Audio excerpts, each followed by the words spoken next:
Welcome to Football Never Sleeps, the weekly Notre Dame YouTube football show that is way more exciting than our countdown music. I'm Eric Hansen. The guy in the other square is Tyler James, and we're here to talk Notre Dame spring football and recruiting and lots of other things. And we're also here to field your questions, and this is a good week to get them in. We've got a lot of topics that are going to make it easy for us to work those into the conversation. So Tyler will give you a tutorial on how to submit your questions, which bells to ring, which things to like, and all that stuff. And then we'll get right into the show. Tyler? Yeah, we'll ring any bells that are available to you. We promote bell ringing, even if it's not Salvation Army time of year. But I think we'd like you to subscribe to the channel if you have not done that here on YouTube. So hit the subscribe button if you've done that. And you don't have your notifications on, hit the bell, and it will remind you when we have content coming. And then we also would like for you to hit the like button on this video to show some support for the show. That helps get us in front of more eyeballs, and we appreciate that. Appreciate everyone tuning in. If you're new to the YouTube experience, make sure you've clicked through to YouTube, whether it's to their website or an app. Because if you're watching us embedded somewhere, whether that's on social media or on InsideNDSports.com, you won't be able to submit questions to us. Now, obviously, if you just want to watch from somewhere else, that's fine. But we'd love for you to submit questions and chat with us and interact with the other folks that are in the chat as well. If you're looking for that chat possibility, it should be on the right-hand side if you're on a desktop, and it should be below our talking heads if you're on a mobile device of some sort. So hopefully you can figure that out. And lastly, if you're not a subscriber to InsideNDSports.com, we are still offering a 30-day free trial to first-time subscribers to the website. We hope you consider taking advantage of that. You can use promo code NDYT, which is exclusive to you guys here on YouTube when you sign up, and you get free access to our premium content, which is a lot of recruiting content these days, spring football coverage, all the stuff we're doing over on the Insider Lounge and discussing, which includes a lot of non-basketball or football coverage. We try to do as much as we can with hockey, which is now over, some men's lacrosse coverage, some baseball coverage, softball every once in a while. You never really know, but we give everything we have to our subscribers. So if you want to make sure you get every ounce of content that Inside ND Sports is doing, make sure you subscribe to us over on the website. There is a link to sign up for that in our video description below. And if you are already signed up, we appreciate you even more so. And if you're a women's basketball fan, definitely check out our coverage, not just because I'm writing it, but because we're putting a lot into it right now. And I will Tyler's going to be surprised by this. I will have within the week a feature on Notre Dame's 5-star recruit, Kate Koval, 6'5" center from Ukraine, who is playing at Long Island Lutheran High School this year, the number 2 team nationally in the country. All right, that's a big get. It is a big get. I'm excited about that. But now we're going to move into football. We are taking stock of Notre Dame as the Irish start spring practice, then hit the pause button until March 20th. Notre Dame held the first of its 15 spring practices on Thursday before taking a 13-day break for spring break and then restarting the March to the Blue Gold game set for 1 p.m. Eastern time on April 20th at Notre Dame Stadium. So we've got a lot of kind of fun topics. We did a really heavy review of the first practice during our podcast and with all our written coverages as well. So we're going to try to spin this forward a little bit and get into some more provocative content rather than just this is what happened. It's kind of our take on where things go from here. And where we're going to start with our opening drive, I did a analysis. If you're a subscriber, you can read it, of the 12 players that I want to see more of when Notre Dame practice resumes. I actually could have probably had a top 70 list, and we're going to boil it down to our top 3 for purposes of tonight. And you guys can jump in too in the comments or the questions as well. But Tyler, I'm going to start with you since you may have read my story and already know what I'm thinking. Well, I didn't want to ruin the surprise, so I held off on the story so I could have live reaction to you on YouTube, because what's better than live reaction? My list. Let's go one at a time, and then you can agree if that's worthy, or maybe you have a counter to something else, or someone that plays that position, something like that. My first one was Chris Mitchell. He's the wide receiver that came to Now, are you starting at 1 or starting at 3? I guess I'm starting at 1. Okay. All right. He's someone that I had high expectations for. I still do. I think Notre Dame has high expectations for him as well. I wanted to see if he can be the playmaker that he was at Florida International. Like, can what he showed at FIU translate to Notre Dame? What does that speed look like in Notre Dame's offense? How does he change the way Notre Dame's passing game can operate as a deep downfield threat? So he's someone that I want to see a lot of this spring. I don't know that I saw a ton of. He had some flashes in the first spring practice, but it wasn't like, oh my God, who is number 10? But I think there's reason to be optimistic there. But he's someone that I want to continue to monitor as we move forward in the spring. So my number 1 player, and some of the people at the top of my list surprised me a little bit. You kind of think about it, and then when you actually make the list, it's a little bit different. But Chris Mitchell also topped my list. That field receiver position is so important. Whenever Notre Dame's had a receiver that can take a top off the defense, it's opened everything else up in their offense. And Chris Mitchell has a kind of speed. Now, spring is going to really help us understand whether that translates to the FBS level and into actual production. It wasn't until last year that he was put up huge numbers. I mean, he went from around 370 receiving yards to over 1,100 last year and 64 catches. And so, given who Notre Dame's cornerbacks are, and I know we have a cornerback question coming up, and we'll get to that a little bit, but knowing who Notre Dame's cornerbacks are, they are going to get tested. There's years Notre Dame's cornerbacks wouldn't have tested them. This is a spring practice where we should get a pretty good idea of how that speed might translate with Chris Mitchell. So yeah, I mean, he's not the only one that has speed, that has Marcus Freeman excited, but he's the one that has proven production mixed with that. And so, I think the hope for the Notre Dame coaches is that there will be other guys. The guy that surprised me a little bit in how he looked, just because he wasn't particularly productive last year as a receiver, but was as a kickoff returner, was Jaden Harrison. I was number 2. Okay. Yeah. He caught my, again, I'm not a big number memorizer. The first day of practice, I'm looking at those because a lot of guys switch positions and some people memorize, but I have my cheat sheet, and I like to sometimes not know, because then you're like, wow. I remember Julian Love's first training camp practice and going, who's 27? That guy's pretty good. So, okay, who's number 2? I was probably like, that's the Julian Love guy I keep telling you about. Yeah, you did say he was going to be, he was no 3-star, and you were correct. So number 2 on my list was Jordan Clark. Now, maybe that's a little inflated by the fact that we didn't get to see him really at all in the first practice. But he was someone that I really wanted to get eyes on this spring to get a sense for, okay, is he the surefire answer for Notre Dame at nickelback? That's what he was brought in with an attempt to do out of Arizona State. Can he be as productive as Thomas Harper was? Can he allow Notre Dame to play nickel as much as it would like to and sometimes is required to? And if not, does Notre Dame have to consider other options? They have sort of 3 cornerbacks for 2 starting quarterback spots on the outside, it seems like, with Benjamin Morrison, Jaden Mickey, and Christian Gray.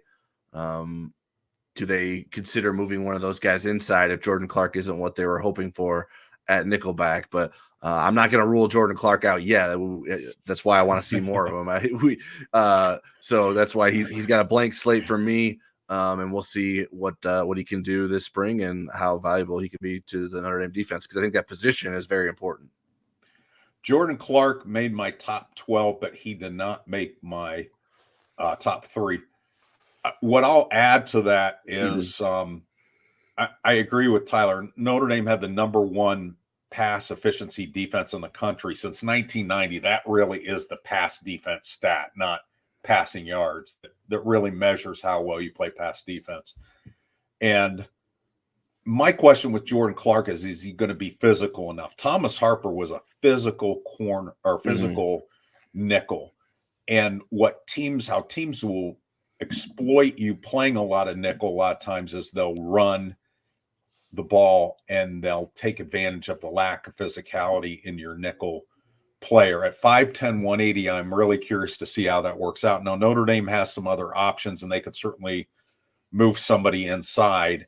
Marcus mentioned Clarence Lewis, who played some last year. He's 6'2", 200. I mean, he's a bigger nickel. And then there's Micah Bell, who's lightning fast, but is kind of Jordan Clark size. So my number 2, I think, will surprise you and maybe surprise you guys over making comments and questions, is CJ Carr.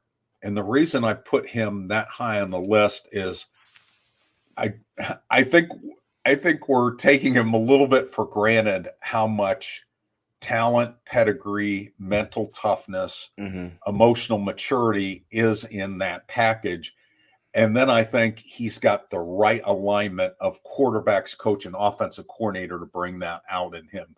It's funny, since he's committed, this is his 3rd offensive coordinator, or a 3rd person lined up to be offensive coordinator.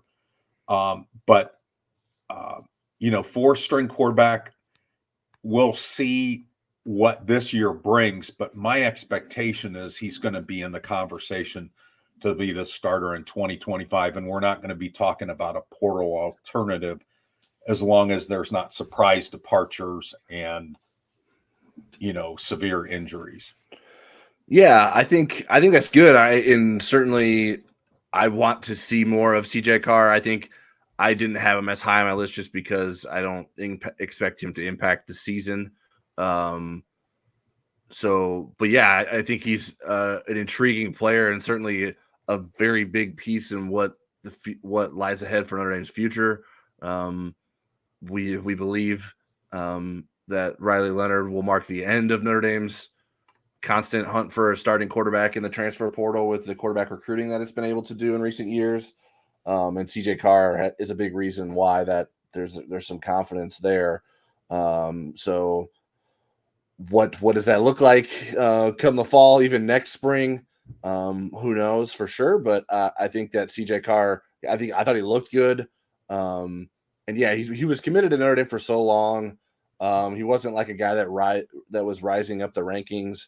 I think he was just such a well-known name for so long that sometimes maybe the luster wears off a little bit. But then when you get to see him in a Notre Dame uniform, I think maybe will start all over for Notre Dame fans and reporters alike.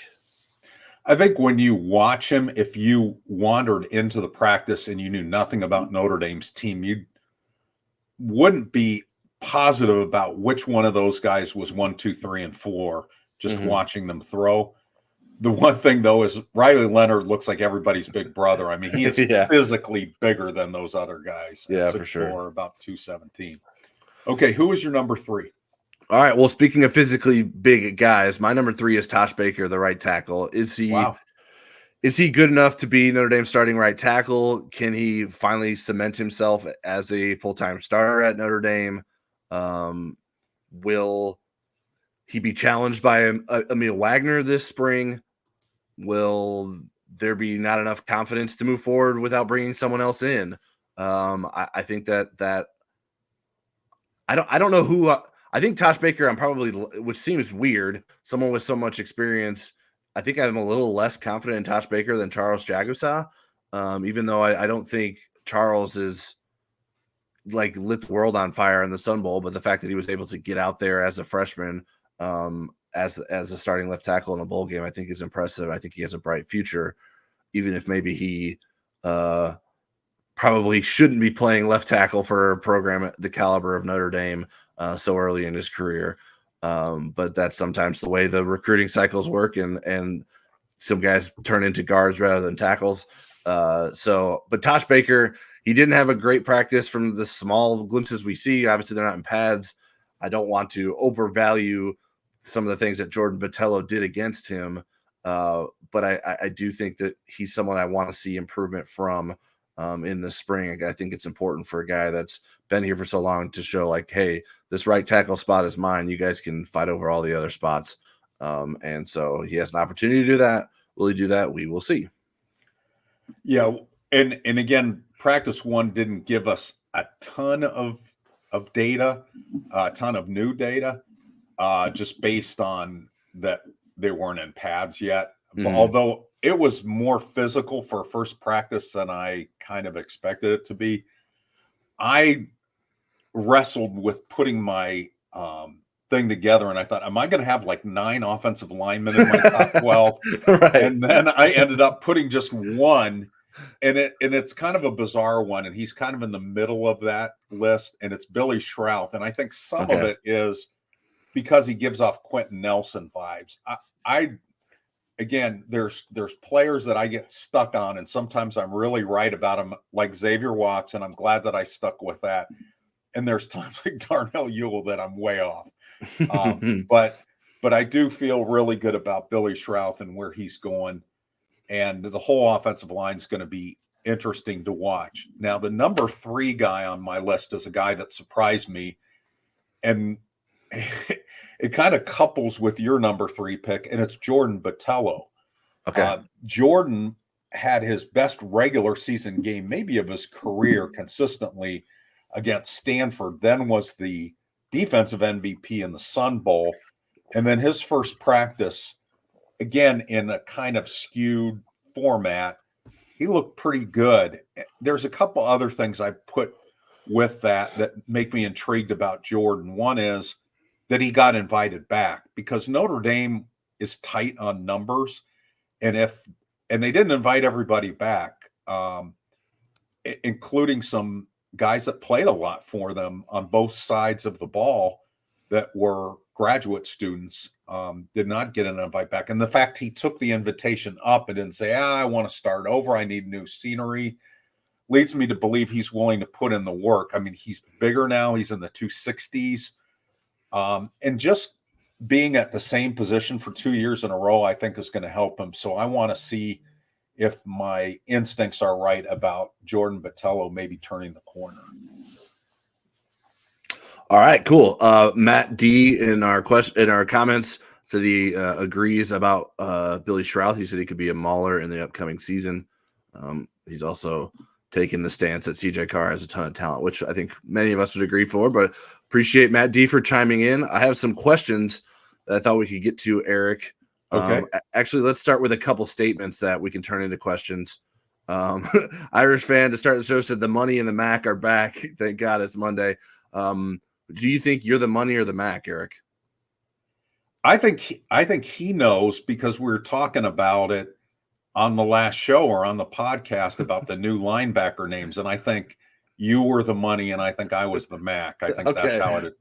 I think that's what we decided. I don't want to be the Rover. Okay. That sounds like a dog. I need to remember my position. William Dwyer says, I am concerned about numbers at cornerback, strong starters, but an injury away from trouble. Do you agree with that statement? In the spring a little bit, but I think we're not counting everybody. You know, we talked about 3 guys to play 2. Clarence Lewis can be a full-time cornerback. That gives you 4. Micah Bell is coming on. That's 5. Chance Tucker, we're not sure what's going on with him. He wasn't at the first practice. I shouldn't say he wasn't at the first practice. We didn't see him at the first practice, but he is on the roster. That's 6. And then you have 2 freshmen coming in. I don't think either of them are Ben Morrison, Jaden Mickey type freshmen that would play early, but they are good prospects for the future. Probably I like Moore a little bit better than of Moore and Hobbs. Yeah. So that gives you 8. I'm okay with that. And in a pinch, certainly Rod Hurd II could be moved there, and Jordan Clark could play corner as well, I think. But I do see your concern because you see the practice reports and you see these walk-ons playing some pretty valuable spring reps, and you say, where are all the corners? So I can understand your concern, William. Yeah, and that was something I noted. Like, man, there is a drop off here. Isaiah Dunn as a walk on, he's not terrible. Like, I mean, if he had to play in a game, it wouldn't be the best case scenario by any stretch, but he would put him out there, and you wouldn't be like, what's that kid doing on scholarship? I think that he would sort of fit in. So I think the numbers there are okay. Certainly, you would like to have some more experience there behind those guys, but I think that's probably not very frequent across college football that you have a bunch of backup corners that have played much. So I mean, someone like Clarence Lewis, though he may be maligned from fans of having bad experiences in the past, like I think that's sort of a luxury in college football. I don't know that you're going to have a lot of corners that have as much experience as him that you're not necessarily relying on, but could step up when needed. So I think I'm very interested to see like what sort of next step Jaden Mickey takes. And then Christian Gray is someone I think very highly of. So I think both those two could have very big impacts for Notre Dame come next season. All right. Len asked, is Rocco Spindler 100% recovered from his injury? He was out there doing everything in practice. Now, again, they weren't doing full pad work. I will say this, Len, the first two groups up on March 20th that we'll have interviews with are offensive and defensive line. And so we'll have the position coaches. Rocco will probably be there so we can get it right out of his mouth. But all along, the expectation was his knee injury was one that would not limit him in spring practice. Marcus didn't mention anything about him being limited in the press conference. So my assumption, until Rocco tells us differently, is that he's 100%. Yeah, I mean, he could be like 97% or something like that, where I think he's probably I'm 97% tonight. He's probably someone who they will be monitoring closely to make sure like the workload isn't too much. And I think that's probably the way that he may be limited in some ways, but I don't think he would be out there if he wasn't able to give it as much of a go as he did. Because I mean, he has experience, so it's not like he needs to be out there for the first practice of spring. And when we were talking about the way the spring set up, like of all times to miss the first practice, this would have been it, right? You're buying yourself basically 2 weeks off if you miss the first spring practice this year because of spring break and when the next spring practice is. So I think he's if he's not 100, he's very close, and he is in position to continue to battle for a starting spot there at one of the guard spots. All right, Jeffrey Stevens asked, did it seem a little odd that Luke Talic's scholarship was not made public prior to the Marcus Freeman press conference last Thursday? Usually these things are celebrated during a team meeting and made public pretty dang quick. I'll tell you what, Fighting Irish Media does some incredible content, and this was a missed opportunity for them because maybe everybody was so maybe they were so expectant of it. There wasn't like this huge surprise and deep breath. No, I'm teasing about that. I was surprised about that just kind of came up in a question in a press conference. However, we have been touting the fact that we thought this was going to happen. This isn't a surprise to anybody. Yeah, I don't know. Haven't asked around to like how he learned of it, Luke himself. So maybe it wasn't like a big hullabaloo, and maybe it was just a conversation. I don't know the timeline either. I mean, it could have happened in December for all we know for sure. Like this is something we were expecting to happen. So I don't know that we were like asking a lot of questions about it. But to get it confirmed here in the spring is sort of how it played out. I mean, Marcus Freeman seems he's someone that's very media friendly, and I think not just with us, but we didn't have the beat media didn't have any access to Marcus from the Sun Bowl until now, right? we had some assistant coaches. Correct. Yeah, I think that's right. Yeah, we had players, and we had Some of Denbrock the new and Lauren hires. Lando, but Yeah. and Max Bola, but we did not have Marcus. So sometimes that's why that happens. But still, I get Jeffrey's point. Like, what? Yeah. That Fighting Irish media didn't do some video of like, this is how it wasn't revealed to him or whatever. I don't know how it was done. Go ahead. Didn't Brian Kelly get the name of one of those guys wrong one time? Oh, that sounds like something he would do. Pretty sure it was. I don't remember. Maybe they were worried. Yeah, Marcus usually gets the names right of the guys. All right, we got another one here from Jeffrey Stevens. Is Eli Raridan okay? Some indications that he had light work during the first practice. He did have light work, and I don't think that there's anything sinister about it. I mean, he was out there with full gear, the shells and the shorts that everybody in the helmet that everybody else had, except for the guys that are completely out. And that's something that we'll certainly follow up on when the practice restarts next week. We'll get Marcus Saturday of next week, and we'll get, as I mentioned, position coaches, but not his position coach. But it didn't seem Marcus would have brought that up if there was, because he had a list, and he was proactive about who the injured guys were, because he knew I was going to ask about that. So that saved me a question. Yeah. And so, I mean, I think it's still something we'll have to continue to monitor just because of his injury history. But yeah, I think he should be. I haven't heard of anything that suggested it is anything serious beyond just not being able to go for the full practice. All right, those are all the questions I have. If you guys have some more questions, feel free to send them in. Eric and I have some more topics prepared, but we would love to hit on whatever you guys would like us to discuss as well. So go ahead and send them in, and chime in if you hear something we say that makes you think of something else too. So the next place I'd like to go is quarterback competition, what we saw and how we expect things to unfold. Mm-hmm. So, Tyler, I'll let you give just a real brief synopsis, and then we'll get into our provocative questions. Yeah, I thought Riley Leonard's first, Riley Leonard and Steve Angeli split reps with the number one offense. They both took some reps with the number ones and number twos. I think Leonard was almost always the first one. It was the first time through. Not that that's surprising, but just for accuracy's sake. And then Minchie and Carr were behind them. I thought they all looked fairly good. I mean, I think everyone had a pretty good practice. I wrote a little bit about Riley Leonard being off target a bit early, just when they were doing one-on-ones, and his receivers weren't necessarily running wide open either. But even then, he was missing here and there in terms of maybe some deep throws and some. It just wasn't like, oh my gosh, there's Riley Leonard, he's awesome. And then he got better as the practice wore on. I thought Steve Angeli was maybe more solid throughout, maybe not as big of ups and downs. And then Minchie and Carr, I think, showed some flashes as well. So I think I don't know.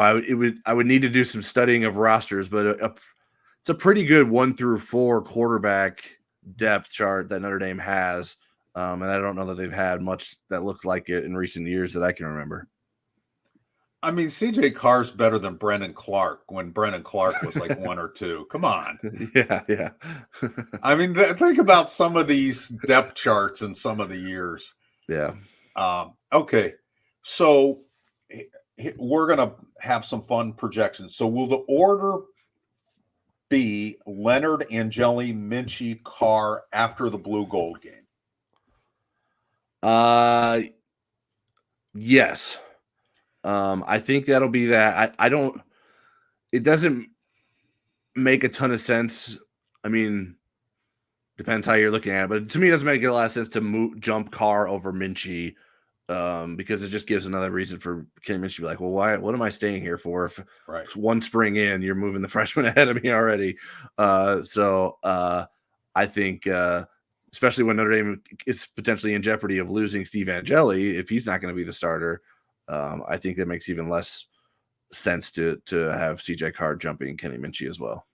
I agree. I think Notre Dame is going to play the smart. I'm not even sure that they'll announce who the number one is uh, after spring practice, although it was kind of obvious last year who was number one after the blue gold game.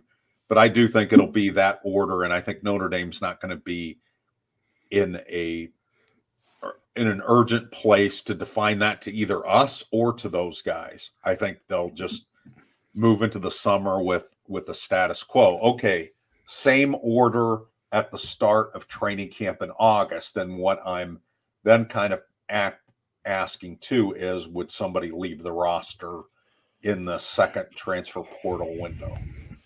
If I had to bet, I would say yes. It just seems when you have 4 quarterbacks, the likelihood, and I mean, if we're being realistic, we're only talking about 2 guys, right? Like CJ Carr as a freshman is not going to transfer out, and Riley Leonard as a senior who has dollar signs for reasons he's for being here. Those 2 guys aren't leaving by the start of training camp in August. So will Steve Angeli or Kenny Minchie leave? If you're talking about 2 of those guys, I would just say yes, just because of the era we're in. There's not anything that I know for certain that makes me believe that they will, but I just think, like, what are the odds that they both stay? Like, it just doesn't seem it seems like a low probability in this current era of college football. So I would predict that one of those guys was gone. Now, if you made me predict one, that I think that's where it's even trickier. I'm not going to make you predict which one, but okay, if you want to, you can. But I usually sort of shy away from that. I'm sort of the opinion that Angeli is just so close to his degree that it makes the most sense for him to stick around.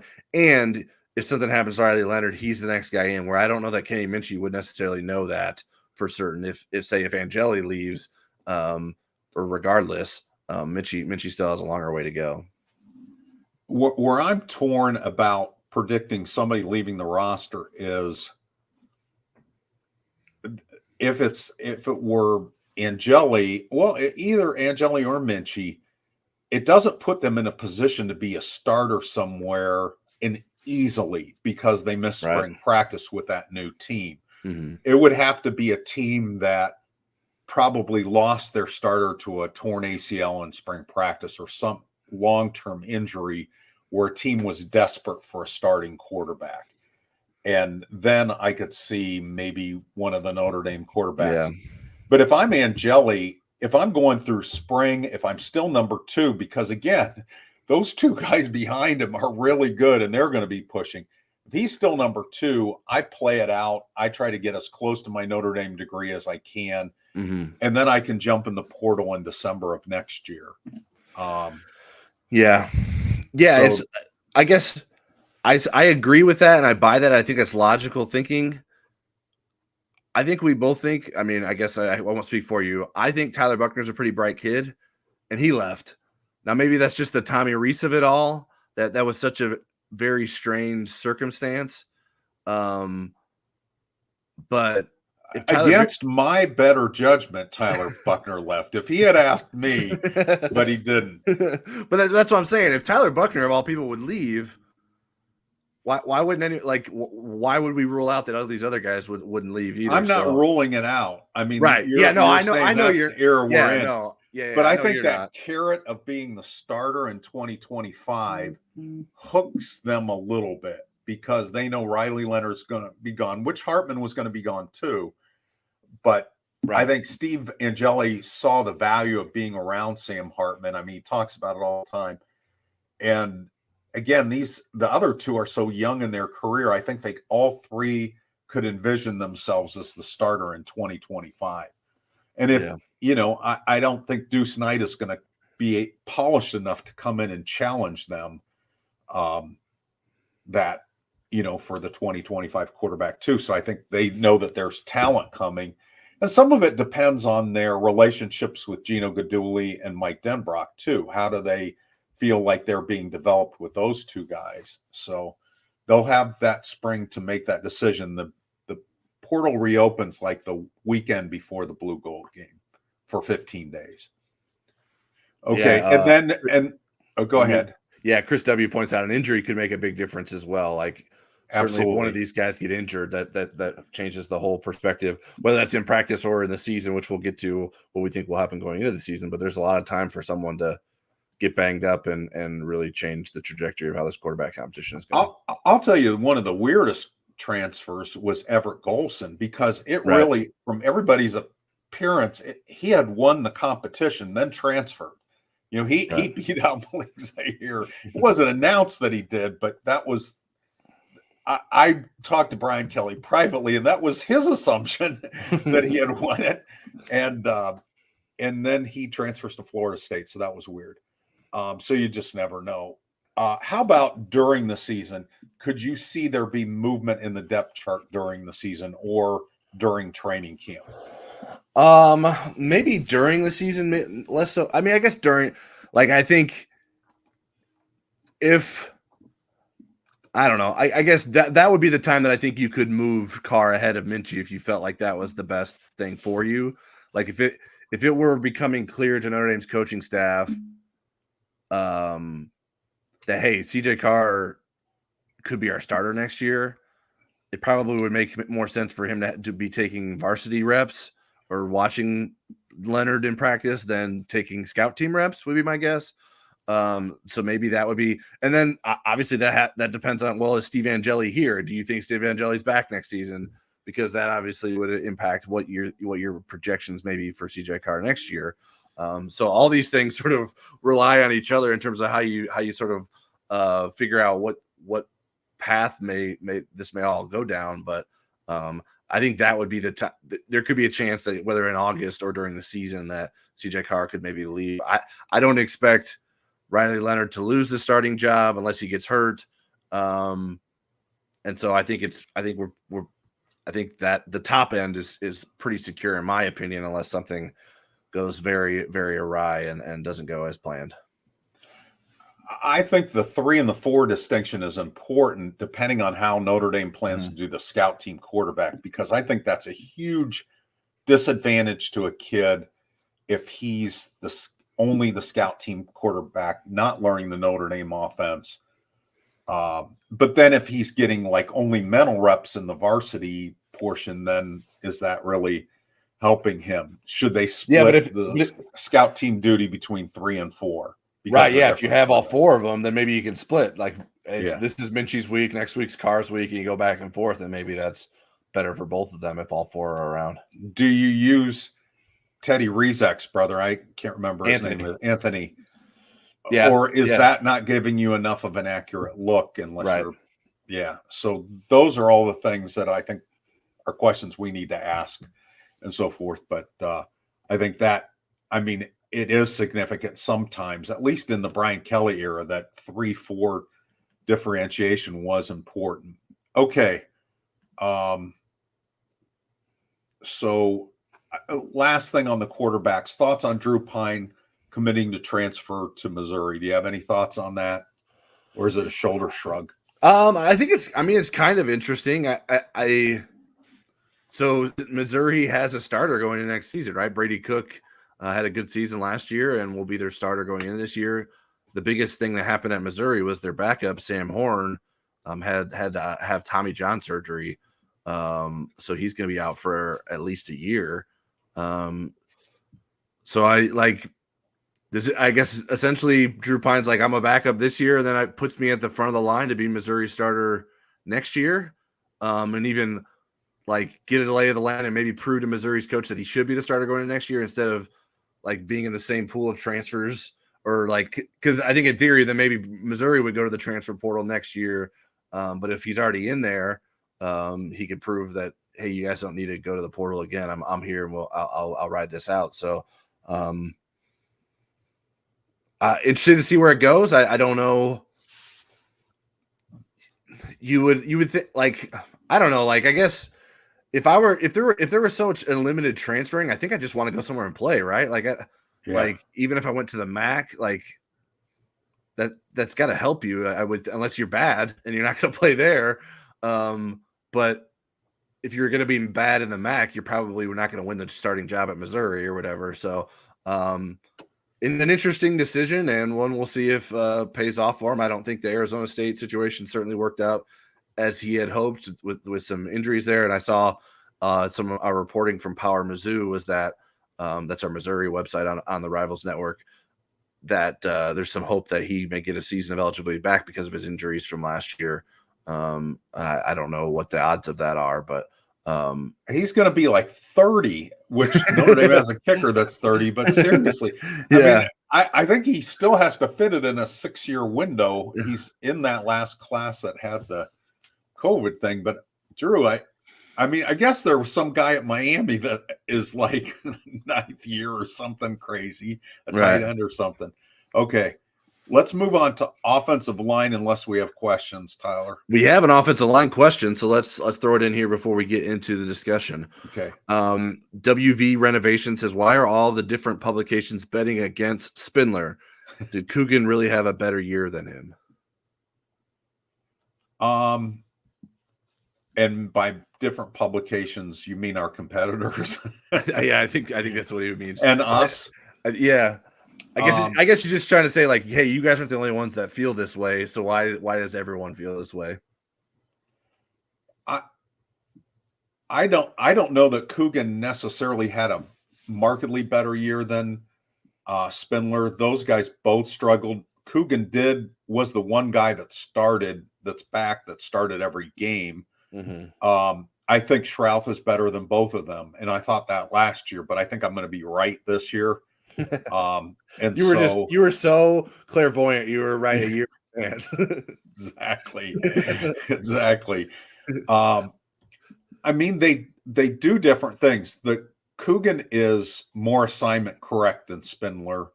Spindler is a guy that could make you cry for your mommy. I mean, he's 6'5". He's in the 320s now, and he's strong, and you just kind of wait for him all the tumblers to line up for him where he is assignment correct and he can go full speed on every play and he gets everything.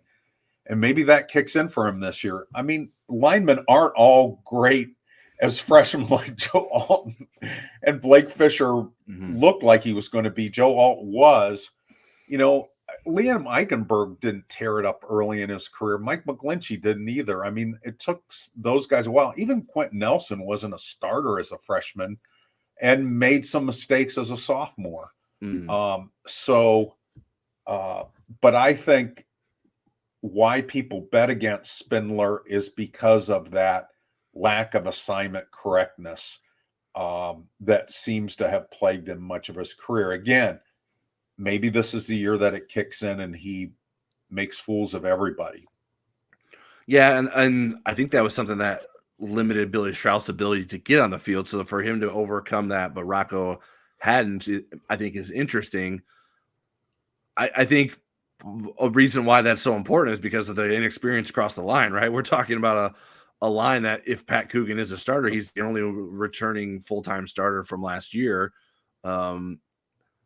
If Rocco didn't finish the season, but I would still consider him a full-time starter. He just lost the last few games because of injury. Right. 3 games. So 3.5.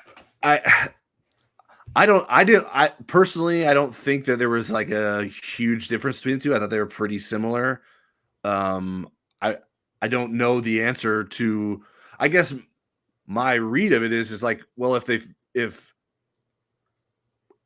if Coogan wasn't clearly better than Spindler, then wouldn't they just put Spindler at left guard to compete with Coogan, which they haven't done, at least in front of our eyes. Now, maybe that's something that'll happen as we move forward in the spring. If Billy, we didn't see that the true competitions on day one last year either. They moved people around. Coogan wasn't even in the picture at the beginning of spring practice last year. Right. So I think there's much to be still proven there. I think to me, it made sense that they run out the same starters from the Sun Bowl because, like, really, what changed, right? I mean, Rocco Spindler got healthy, but was he ready to be the bona fide right guard? Do you want to reward Billy Schrouth for finishing the season strong and having worked next to Ashton Craig?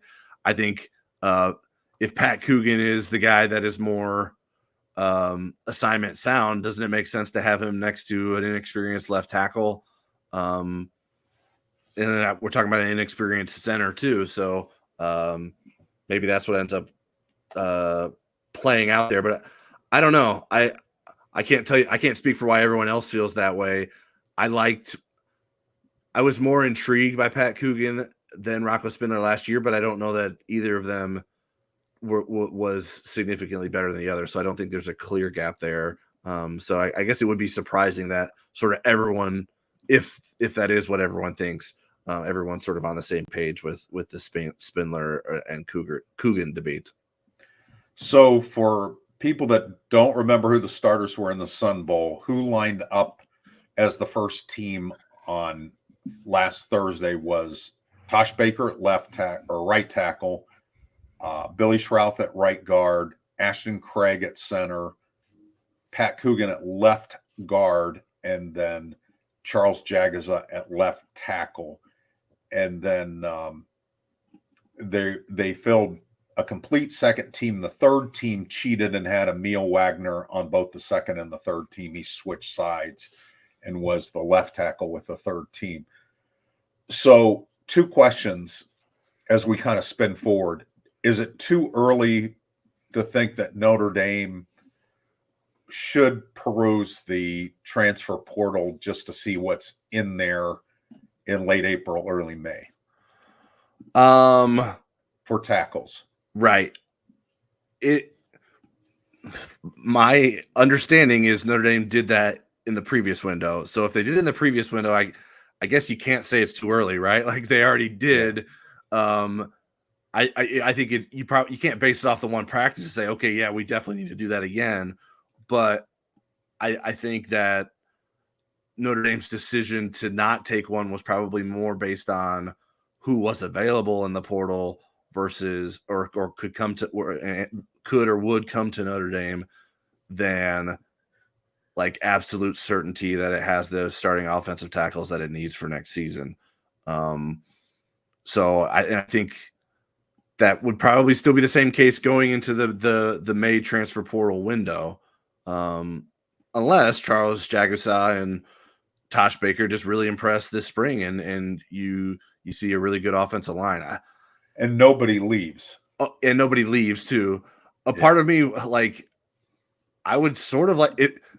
A perfect world, in my opinion, would be you bring in a starting left tackle that's proven, and then you move Jagaza over to right tackle. I think that would be ideal, but I don't know if that would happen. That would be something that I would be interested in seeing. And that's Tosh Baker. Why do you stick around then? Right. Yeah. That's a reason that Tosh Baker wouldn't stick around. And even if maybe Emil Wagner beats him out, then I don't know if Tosh Baker sticks around too. So that's my view of the tackle situation. That was one of my. Well, I did the biggest question at each position that can be answered this spring, and that was like, does Notre Dame have its starting offensive tackles on campus right now? And I don't know the answer to that. And I think for Notre Dame's sake, they need to have an answer to that by April 20th. And regardless what the answer is, that'll inform what they do moving forward. Okay. And then my other question. Do you agree with me? Yeah, I think you nailed it. So not just to shut you up. Okay. Yeah, I do. Well, that's not shutting me up. Yeah, if you're not talking, that's just going to give me more time to talk.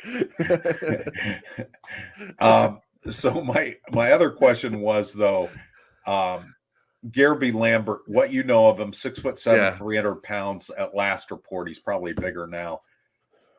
Do you think he has the talent and is far enough along in his development that he could challenge for a 2-deep spot in the tackle depth chart when he arrives in June?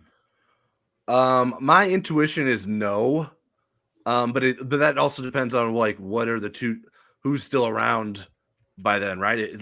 Does Tosh Baker leave? Because I think the 2 deeps right now at tackle are pretty set. Like I don't think Garby Lambert's going to come in and knock off Emil Wagner or Sullivan Absher as the backup tackles under the current depth chart that we have. If one of those guys, if someone leaves, then I think he certainly could. But I think he has some development that needs to happen. But crazier things have happened. Like Boubacar Traore, all I kept hearing was that he was a project, and then he comes to Notre Dame out of the same school, and he was like, "Whoa, like that kid's got a future." Now he Who's was 51? Who's 51? right, yeah. That's one of those guys where you don't study the roster and you find out, like, wait a minute, who's that guy? So maybe that can happen for Gerby Lambert. I don't think that is the case. I mean, heck, we talk about Joe Alt, like that wasn't the case for Joe Alt either. Like he got to the starting left tackle by default almost. Not that he didn't earn it, but like everyone else was falling out of the race because they weren't either good enough or healthy enough. And then he showed everyone that, hey, maybe this should have been my job to begin with. So I think it's hard to put that sort of projection on him until you sort of see him and going up against Notre Dame caliber and ACC and Power 5 caliber opponents. Okay, we are going to move on to. We got a question here from WV Renovation on the offensive line. How big of a concern is Wagner's weight, which was down from last year? I don't know if it was down from last year. It's 281. I think it was down from soaring. I think it was down from the time they gave January. They gave us the update. Yeah. A little bit. Yeah, I mean, a little bit. I think it'll be more concerning if we get to June and it's still 281 or it's in the 270s. Right. Because, I mean, it's a 40-pound difference between him and Tosh Baker, and Charles Jagas, it's a little bit more even. And body mass with as physical as Notre Dame wants to play, it is important. I mean, maybe Emil eventually moves inside, and even then, you know, he's competing with guys that are over 300 pounds there. Mm-hmm. So, but he's a really good athlete, and it's a good question to ask Joe Rudolph and Emil Wagner when we have a chance to talk to them next week. And so I appreciate you throwing that out there, because that's a good thing. Put it in the back of my mind. I mean, I think it's a concern. It's not that someone can't play at that weight. I think that isn't unreasonable. I think you could pull that off, but he hasn't shown the ability to play at a starter level at that weight yet. So, like, if he didn't do it last season in that neighborhood, like if he hasn't made significant gains in the weight room, then how much improvement can he make to sort of overcome that in the last half year? So and as a sense of encouragement, Baker wasn't the biggest guy. I mean, this is the first year I can remember he put on significant weight in the offseason, good weight. Yeah, I mean, I think I guess the silver lining you could look at it as like, well, he hasn't put on bad weight, right? Like if he hasn't like gone out of his way and just like put on bad weight for the sake of gaining weight and then maybe lost some of his athletic ability or isn't working as hard. He doesn't have NIL with Raising Cane's. Yeah. So I think I wouldn't rule things out for him, but it's like, okay, what is going to happen that's going to change? I mean, even Zeke Correll, most of his career, he sort of battled like trying to keep on the weight to play center. So Michael Carmody unsuccessfully. Yeah, Michael Carmody was in the same boat. So some guys just can't get there. And so that's something that Notre Dame is going to have to continue to work on with Emil Wagner. And we'll see soon enough if that's too much of a hurdle for him to get over to potentially become a starter. Okay, we are going to move on to assessing the safety dance. How confident are we that Rod Hurd II will reshuffle the depth chart when he enrolls in June as Xavier Watts' sidekick? What are your thoughts on that? Having not seen him play, but knowing his history and the coaching staff's expectation for him and who he's competing against. Yeah, I mean, I think that job could and should be his. I think he becomes an interesting candidate, or I don't know, X factor if the Jordan Clark experiment doesn't work out. It's like, well, should we put Rod Hurd at nickelback? Like that's where he played at Northwestern a lot. And maybe Adon Schulers or Luke Tallich, someone at safety has really stepped up to be like, hey, we can afford to move Rod Hurd to another spot where maybe we need more help. So I think that I wouldn't rule that out. But I think the intent is for him to come in and be a starting safety next to Xavier Watson. I'm not going to rule that out until we get a chance to see those guys playing next to each other and together. Okay. I am going to ask you another safety question. What were your impressions of Adon Schuler and Luke Talich in the first practice? Yeah, I don't know that either of them did anything in the first practice that changed my opinion of them. I like Adon Schuler a little bit more at this point. I think he's impressed me more from what I've seen of him. Talich is someone who, like, you look at him, you're like, wow, who is that guy? But I haven't necessarily seen him make the same kind of impact on practices that Adon Schuler has had. But it's really early with those guys. I mean, those guys have dealt with injuries.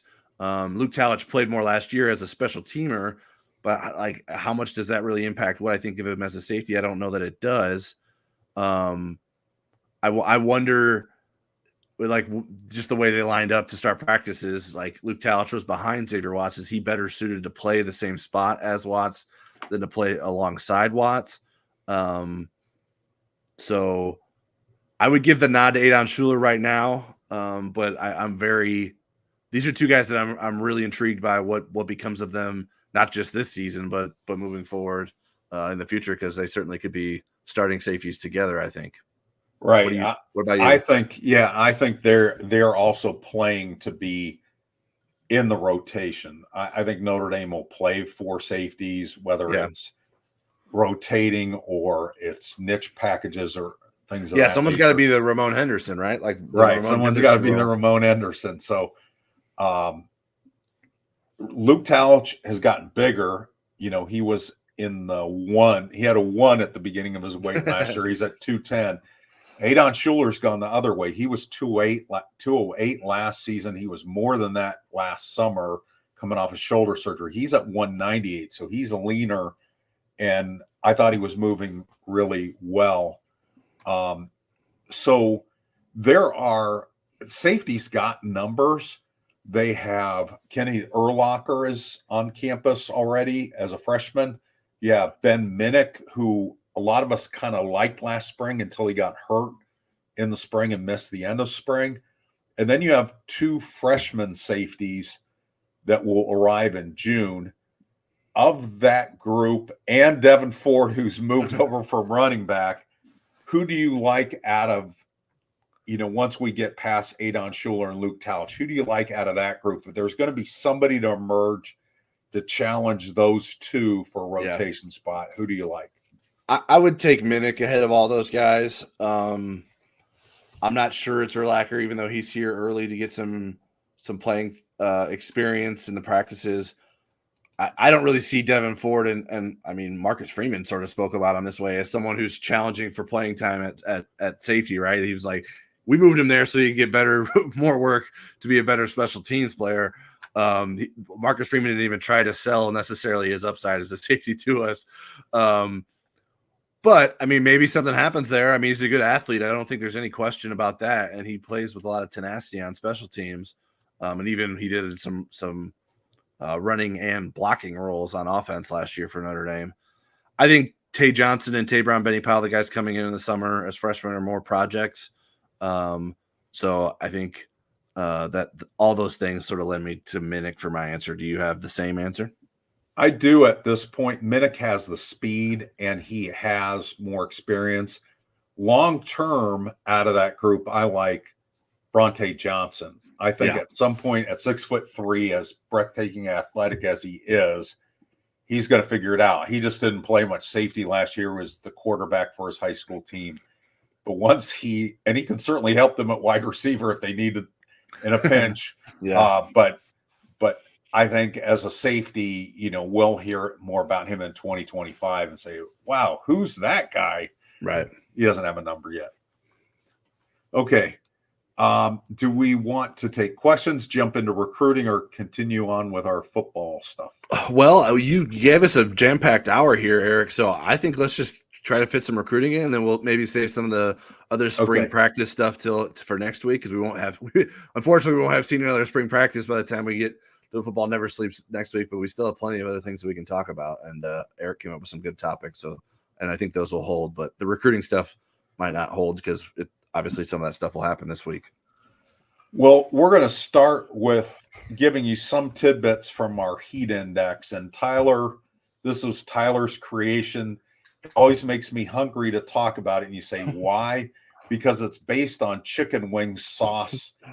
What do they call the level? Scoville scale? Is that what it's? Yeah, I think Scoville. I think that's something that probably Hot Ones has introduced everyone to. I don't know that anyone knew that term before Hot Ones. So tell us about the heat index, what subscribers get for it, and then give us some tidbits that you can share from the heat index. Yeah, so the heat index is our subscriber exclusive breakdown position by position of Notre Dame's remaining targets in the recruiting class. So right now we have a heat index for the 2025 class. We introduced it last year for the 2024 class. And it's something we sort of continually update as the recruiting cycle goes on. Like Eric mentioned with the heat ratings that are inspired sort of by like spicy wings. The scale goes from mild or plain to mild to medium to hot to extremely hot. Extremely hot is usually reserved for someone I have a Rivals future cast in, and someone that I think will eventually commit to Notre Dame, maybe sooner rather than later. Plain is just someone that's just too early to say. Mild is usually someone that there's been some interest expressed, but it doesn't look like they're coming to Notre Dame. And then sort of just increases as you go to medium to hot. Hot is usually someone that we consider a top contender. That Notre Dame is one of that recruit is one of Notre Dame's top targets, and that Notre Dame is a top contender for that recruit. So yeah, we'll update that position by position as news comes with and scoop comes with those different recruits. One of the latest things that happened last week and then even today, running back James Simon, who's Notre Dame's really only running back that they're still recruiting in the 2025 class when they already have Daniel Anderson and Justin Thurman committed. He put Notre Dame in his top 7 late last week, and then today he announced his spring visit schedule, which includes a stop at Notre Dame in April. So I moved James Simon up to a medium heat rating last week, and so the fact that he's going to plans to get up on campus is more evidence that is a solid heat rating for him, I believe. A couple of receivers that have scheduled visits for the spring: Jerome Bettis Jr., Talon Taylor, Damian Shanklin. He's a defensive end out of Warren Central in Indianapolis. He received an offer from Ohio State, which he has and continues to describe as his dream school. So that could be a bother for Notre Dame moving forward. And so we'll keep monitoring the latest at all the different positions. Those are some of the things that we talked about last week. But there's all kinds of things. It's always changing. Things are developing. Guys are scheduling visits, and we try to keep it all in one place. Like, you can get all this information in one forum thread that we have pinned to the top of our message board on the Insider Lounge. And even like all the comments and the updates come below. Like, it's refreshed. Like, here's every quarterback who matters right now. Here's every running back who matters right now. So if you want both informative and sort of an easy breakdown to look at, I think hopefully this is sort of one-stop shopping for you for your recruiting information. Before I ask you about any other key recruiting visits, I need to know what's the hottest wing sauce you've ever tried. Oh, I'm not a spicy guy, so I don't know. Like, I guess I'm trying to think. Like, no, not mild. Like, I've had like spicy garlic. I think it's pretty high on the list. If you look at like on the B-Dub scale, I think it's on B-Dub scale. The hottest at B-Dubs isn't even like the second sauce on Hot Ones. Well, how many Hot One sauces have you tried? I tried something in South Carolina called Atomic, and my lips were on fire 3 days later. I have no interest in that. Yeah. Well, I keep my hotness to the heat index. That's where. If you ever heard of the Carolina Reaper pepper, that's in Atomic. Yeah, that's not my style. I have a story that I could share about my brother, but he'd probably be pretty embarrassed if I said that in front of a live audience. So I'll share that Okay, maybe well then maybe share privately. any visits of note that you want to share then. Yeah, so Recruiting visits, not chicken wing visits. yeah, so I mentioned Jerome Bettis and Talon Taylor scheduling visits. Now that Notre Dame's on spring break, there's nothing upcoming immediately. Once they get back later this month, they'll have some more guys coming in there. Deuce Knight, I think, is very important. Is planning to be here. I think he will get here like late March 20th, and will be on campus for a few days. The Notre Dame's quarterback commit, who they are trying to keep committed and away from the likes of Alabama and Mississippi, who are continue to try to come after him. Mark Zachary, a corner out of Indianapolis that Notre Dame is continuing to recruit and has a very good chance at, is supposed to get here later this month as well. So a lot of visitors. The visit cycle will heat up once again late this month and all the way leading into the Blue Gold game. So a lot to look forward to and a lot to continue to monitor over on the Insider Lounge, where we have even in addition to the Heat Index. If you have not been a subscriber to us, we have it. It's pretty easy to access some of this information. We have just a thread running visitor lists for the 2024 calendar year, and you got everyone there. And we update it as we learn of names and confirm them. And so another easy way to follow what Notre Dame is doing. Right. Okay. The last thing I want to ask you about, and then we can take a last call for questions, is the Pot of Gold Day is coming up on Sunday, St. Patrick's Day. It's also Selection Sunday. What's the significance of that date? And it's a recruiting event for Notre Dame. How well do you think that plays on a national scale? Do you think it's as big of a deal as maybe it looks like on social media?